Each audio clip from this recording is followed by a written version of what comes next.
Welcome back friends, welcome to invest ji. एक बार फिर से आप सबका बहुत बहुत स्वागत है। फ्रेंड्स, कई निवेशक ऐसे होते हैं जो सोचते हैं कि जब हाई रिस्क ही लेना है तो क्यों ना फिर स्मॉल कैप फंड या फिर माइक्रो कैप फंड में निवेश किया जाए।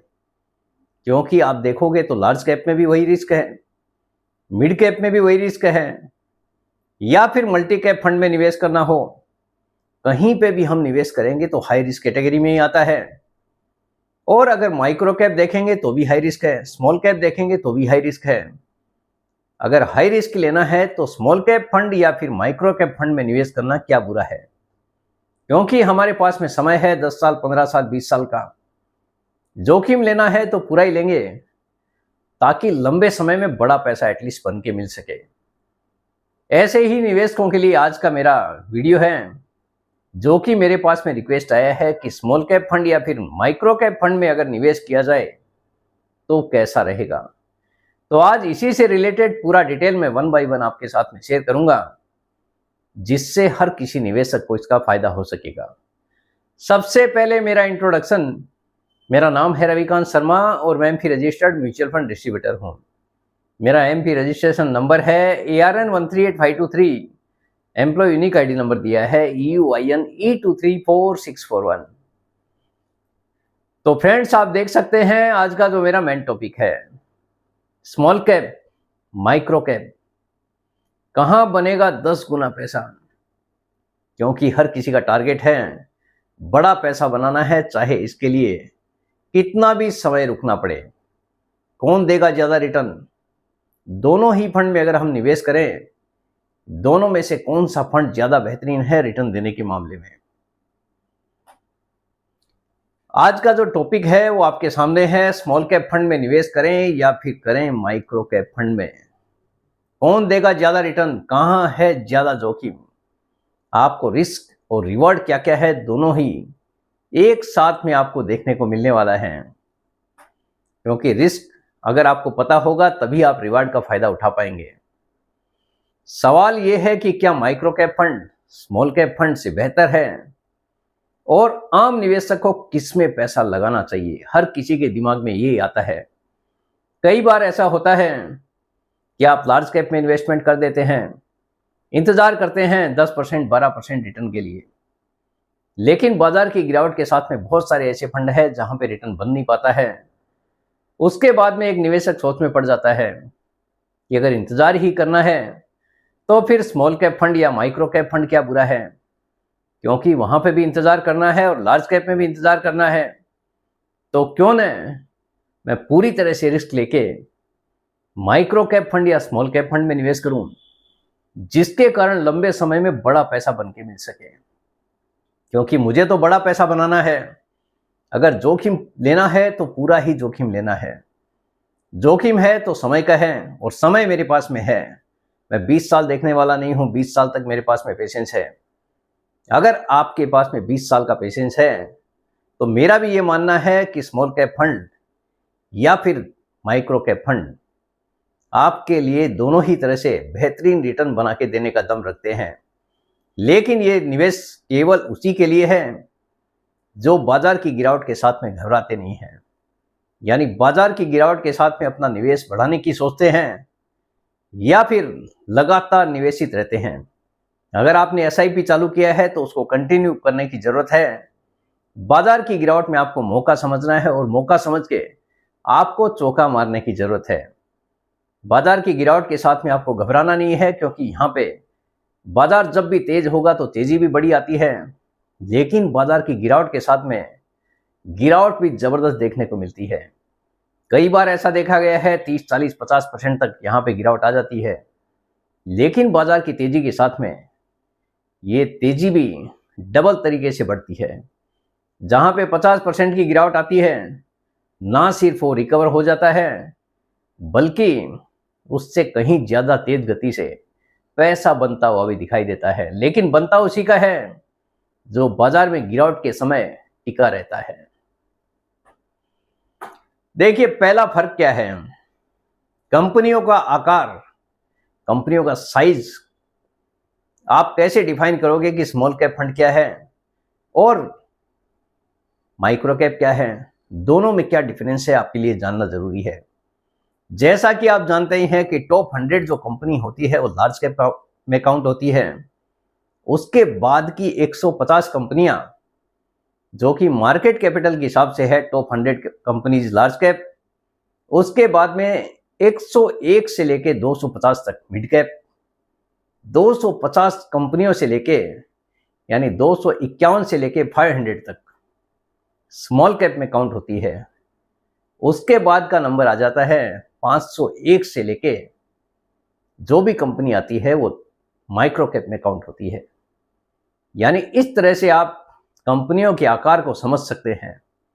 जिसका मार्केट कैपिटल 501वीं कंपनी से स्टार्ट होता है वो माइक्रो कैप में काउंट होता है, और 251 से लेके 500 तक मार्केट कैपिटल जिसका भी रहता है वो स्मॉल कैप में काउंट होता है। तो ये हर किसी के लिए जानना जरूरी है। जैसा कि मार्केट कैपिटल डिपेंड करता है रिस्क के ऊपर, यानी अगर आपका मार्केट कैपिटल कम है किसी कंपनी का तो आप ये कह सकते हैं कि वहां पे जोखिम ज्यादा है। यही हाल माइक्रो कैप वाली कंपनियों का भी है, क्योंकि आकार में छोटी होती है, स्टेबल टाइम पे होती है, यानी अभी उनको स्टेबल होना बाकी है। बहुत सारी ऐसी कंपनियां हैं स्मॉल कैप में जो कि स्टेबल हो चुकी है।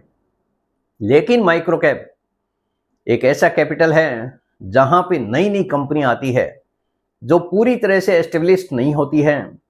ऐसी कंपनियों में जोखिम होता है लेकिन प्रॉफिट की संभावनाएं काफी ज्यादा होती है। जब ग्रो करेगी तो काफी तेज गति से करेगी, क्योंकि स्मॉल कैप भी आपका फंड मैनेजर ही देखने वाला है और माइक्रो कैप को भी फंड मैनेजर ही मैनेज करने वाला है। तो आपको ये दिमाग में होना चाहिए कि जब दोनों ही काम फंड मैनेजर को करना है तो आपको टेंशन क्यों लेना है, आपके पास में समय है। समय के साथ में फंड मैनेजर बराबर से उसको देखेंगे कि आगे करना क्या है, कौन सी कंपनी को स्विच करना है, कौन सी कंपनी में नया निवेश बढ़ाना है। ये जिसका काम उसी को साझे। इसलिए आपका काम है निवेश करना और चुपचाप लंबे समय के लिए छोड़ देना। स्मॉल कैप फंड्स उन कंपनियों में निवेश करते हैं जो मार्केट कैपिटलाइजेशन के हिसाब से टॉप 250 के बाद यानी 251 से लेके 500 तक होती है। वहीं माइक्रो कैप फंड्स उन कंपनियों में निवेश करते हैं जो 500वीं कंपनी के बाद यानी 501वीं कंपनी आती है, यानी बहुत छोटी लेकिन उभरती हुई कंपनियां। इसका मतलब है माइक्रो कैप कंपनियां अभी शुरुआती दौर में है, जिनमें तेजी से बढ़ने की क्षमता है लेकिन साथ में गिरने का भी बड़ा रिस्क होता है, क्योंकि शुरुआती दौर है तो जोखिम भी ज्यादा होता है। अगर आप निवेश करते हैं तो आपको जोखिम का भी पता होना जरूरी है। लेकिन फंड मैनेजर जब भी निवेश करेंगे तो पूरी तरह से रिसर्च करने के बाद ही करते हैं। दूसरा फर्क है जोखिम और स्थिरता, risk and stability. Small cap funds में उतार चढ़ाव तो होता है, लेकिन कई कंपनियां अब स्थिर बिजनेस बना चुकी है, यानी स्टेबल हो चुकी है। बहुत सारी ऐसी स्मॉल कैप कंपनियां हैं लंबे समय से बाजार में हैं तो काफी हद तक स्टेबल हो चुकी है, यानी माइक्रो कैप के मुकाबले वहां पे जोखिम कम होता है। माइक्रो कैप में जोखिम बहुत ज्यादा होता है, क्योंकि इन कंपनियों का बिजनेस स्ट्रक्चर अभी डेवलपमेंट स्टेज में होता है, यानी अभी वो डेवलपिंग दौर में है, अपने आप को स्टेबल करने की कोशिश कर रही है। ऐसी कंपनियां होती है, इसलिए यहां पे जोखिम थोड़ा ज्यादा होता है स्मॉल कैप के मुकाबले। छोटा ऑर्डर मैनेजमेंट, अगर मैनेजमेंट ने कुछ गलती कर दी, ऑर्डर बुक भी छोटा होता है, या लिक्विडिटी की कमी यानी पैसों की भी वहां पे कमी हो सकती है। सब कुछ इनके शेयर प्राइस पर भारी असर डाल सकता है। यानी कोई भी अगर स्मॉल कैप कंपनी है वहां पे थोड़ा भी ऊंच नीच होता है तो उस कंपनी के शेयर प्राइस के ऊपर काफी बड़ा इंपैक्ट आ सकता है। लेकिन ये काम फंड मैनेजर का है, हमारा काम है निवेश करना और छोड़ देना। फंड मैनेजर ऐसे ही निवेश नहीं करते हैं, फंड मैनेजर पूरी तरह से रिसर्च करते हैं। रिसर्च करने के बाद ही कहीं पे भी निवेश करने के लिए तैयार होते हैं। ऐसा नहीं है कि किसी ने भी बोल दिया और वहां पे पैसा लगा दिया।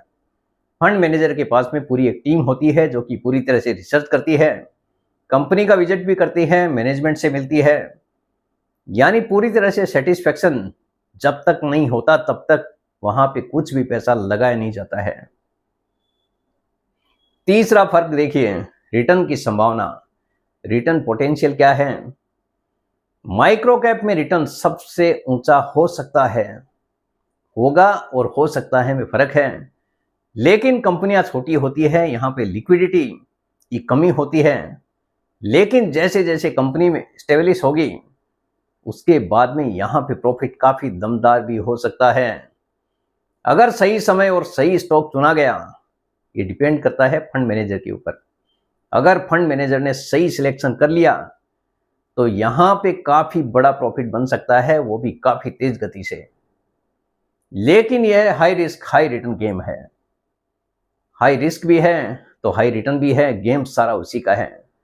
लेकिन अगर आपके पास में पेशेंस है तो टेम्परेरी हो सकता है, बाजार की गिरावट के साथ में यहां पे गिरावट बड़ी हो, लेकिन बाजार अगर रिकवर करेगा तो आप ये मान सकते हैं कि यहां पे रिकवरी भी काफी तेज गति से होने वाली है। स्मॉल कैप फंड तुलनात्मक रूप से थोड़ा संतुलित रिटर्न देता है, और जो निवेशक थोड़ा धैर्य रखते हैं उनके लिए बेहतर है।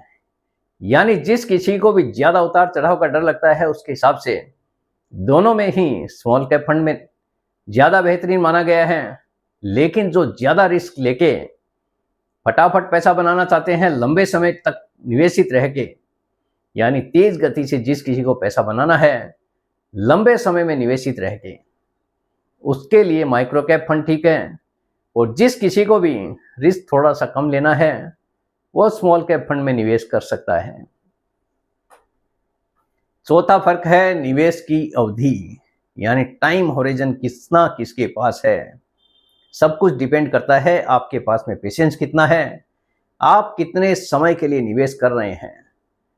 अगर आप बाजार की गिरावट को देखकर नहीं घबराते हैं तो हो सकता है कि माइक्रो कैप फंड आपके लिए बेहतरीन साबित हो। लेकिन अगर थोड़ी भी उठापटक में आप घबरा जाते हैं तो ऐसे केस में दोनों में से स्मॉल कैप फंड आपके लिए ज्यादा बेहतरीन साबित हो सकता है। अगर आप 5 साल से कम अवधि के लिए निवेश कर रहे हैं तो माइक्रो कैप फंड से दूर रहें।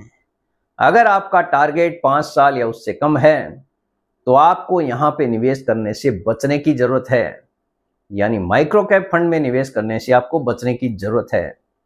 लेकिन अगर आपका टारगेट ज्यादा है, 15-20 साल का है, 25 साल का है, तो माइक्रो कैप फंड आपके लिए बेहतरीन साबित हो सकता है।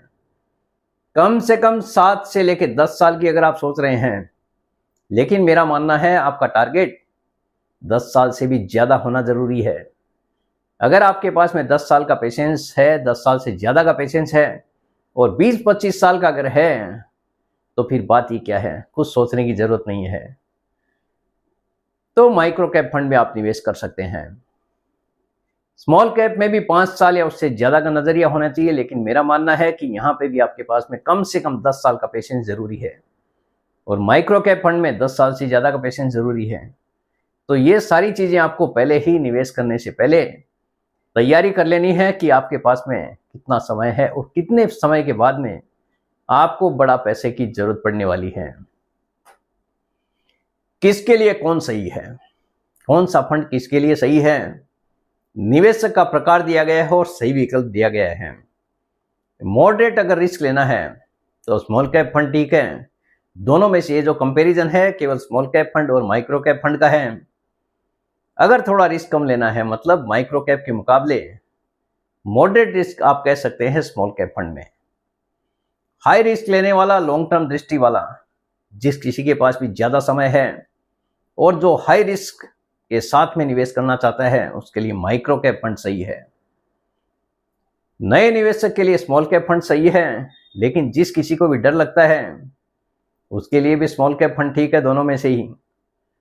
अनुभवी और डिसिप्लिन निवेशक, जिस किसी के पास में भी लंबा एक्सपीरियंस है और जो बाजार की गिरावट को देख के घबराते नहीं हैं, ऐसे निवेशक माइक्रो कैप फंड में निवेश कर सकते हैं। एक्सपर्ट व्यू क्या कहता है? 2025 में स्मॉल कैप वैल्यूएशन थोड़ी महंगी है, जबकि माइक्रो कैप में वॉलेटिलिटी ज़्यादा है। इसलिए धीरे धीरे एसआईपी के जरिए स्मॉल कैप में निवेश करना फिलहाल ज़्यादा सुरक्षित है, यानी रणनीति मानी जा रही है। अगर आप निवेश करते हैं तो मेरा मानना है कि लमसम भी अगर आप करते हैं तो एसआईपी साथ में होना जरूरी है, क्योंकि बाई चांस अगर बाजार गिरता है तो लंबे समय में आपका एवरेज आउटकम काफ़ी अच्छा हो जाता है, जिससे जहां पे आपको नुकसान भी हो रहा है वहां पे आपका एवरेज अच्छा होने से सीधा सीधा फायदा आपको दिखने लगेगा। माइक्रो कैप फंड में केवल पोर्टफोलियो का छोटा हिस्सा यानी 10 से 15% ही लगाएं। अगर आप दोनों में ही निवेश करना चाहते हैं तो 80 से लेके 85% के बीच में आपका portfolio at least small cap fund में हो। 10 से लेके 15% ही आप माइक्रो कैप फंड में निवेश करें, क्योंकि ये आपके लिए सही माना गया है, क्योंकि बाजार की गिरावट होने पे आपका कॉन्फिडेंस बना रहेगा। माइक्रो कैप नया है तो लोगों को ज़्यादा सोचना पड़ेगा नहीं, अदरवाइज बाजार की गिरावट अगर ज़्यादा होती है तो निवेशक सोच में पड़ सकते हैं कि मैंने आखिर यहाँ पे निवेश क्यों किया। बाजार दूसरे फंड में पैसा बना के दे रहा है, लेकिन माइक्रो कैप फंड में अगर पैसा नहीं बनेगा, ऐसे केस में आपका टिक पाना काफ़ी ज़्यादा मुश्किल हो सकता है। इसलिए 10 से लेके 15% तक आप यहाँ पे निवेश कर सकते हैं। कंक्लूजन देखिए क्या निकलता है। दोनों फंड्स वेल्थ बनाने की ताकत रखते हैं, लेकिन फर्क सिर्फ इतना है, स्मॉल कैप आपको सुरक्षित ग्रोथ देगा, जबकि माइक्रो कैप आपको तेज लेकिन जोखिम भरा ग्रोथ देगा। अगर पैसा बनेगा तो माइक्रो कैप फंड में काफ़ी तेज गति से बनेगा, लेकिन काफ़ी ज़्यादा जोखिम भी यहाँ पे है, क्योंकि हाई रिस्क है। हालांकि दोनों ही फंड हाई रिस्क है, लेकिन हो सकता है समय के साथ में आपको जितनी आपको ज़रूरत है उस हिसाब से इनिशियल स्टेज पर आपको रिटर्न ना दिखे, तो ऐसे समय में आप पेशेंस ना रख पाएँ। इसलिए आपका पोर्टफोलियो 10 से 15% ही माइक्रो कैप फंड में रखने की ज़रूरत है। उससे ज़्यादा अगर पैसा है तो आप स्मॉल कैप फंड में निवेश कर सकते हैं। अगर आपका टारगेट केवल स्मॉल कैप फंड या फिर माइक्रो कैप फंड ही है तो, यानी दोनों में से ही आपको निवेश करना है, तो दोनों का पोर्टफोलियो इस प्रकार आप डिजाइन कर सकते हैं। निवेश से पहले अपना रिस्क लेवल और टाइम होरिजन जरूर तय करें। आप कितना रिस्क ले सकते हैं, आपकी जोखिम लेने की क्षमता कितनी है, इसका आकलन आपको निवेश करने से पहले ही करना है। और आपका टारगेट कितने समय का है, आप निवेश कितने समय के लिए करना चाहते हैं, ये सारी चीजें आपको निवेश करने से पहले ही जांच लेनी है, परख लेनी है। कहीं ऐसा ना हो जाए जो आपने टारगेट डिसाइड किया है निवेश करने से पहले कुछ और था, बाजार की गिरावट जैसे ही हुई आपका टारगेट बदल गया। अगर ऐसा होता है तो आपका पूरा प्लान चौपट हो सकता है। तो जो भी निवेश करें पहले ही पूरी तरह से आकलन करने की जरूरत है, उसके बाद ही निवेश करने की शुरुआत करें। खाली रिटर्न देखकर ही आपको निवेश नहीं करना है, बल्कि यहाँ पे रियलिटी में आपका सटीक प्लानिंग होना जरूरी है। तो फ्रेंड्स, मेरे हिसाब से हर किसी को समझ में आ गया होगा कि स्मॉल कैप फंड और माइक्रो कैप फंड किस प्रकार काम करता है, किस प्रकार आप पैसा बना सकते हैं, क्या यहाँ पे जोखिम है, कौन से निवेशक के लिए ज़्यादा बेहतरीन है। एक एक चीज़ मैंने आपको यहाँ पे बता दी है, तो आप उम्मीद कर सकते हैं कि आने वाला समय हो सकता है कि दोनों ही फंड के लिए काफ़ी ज़्यादा बेहतरीन हो। तो फ्रेंड्स, उम्मीद करता हूँ आपको आज का वीडियो पसंद आ गया होगा। वीडियो अगर पसंद आ गया, वीडियो को लाइक करना, शेयर करना बिल्कुल मत भूलिए। बेल आइकन पे जरूर क्लिक करके रखिए, चैनल को जरूर सब्सक्राइब कीजिए। जितने ज़्यादा लोगों के साथ में हो सके शेयर कीजिए, ताकि हर किसी को इसका बेनिफिट मिल सके। Thank you very much friends, thanks for watching this video.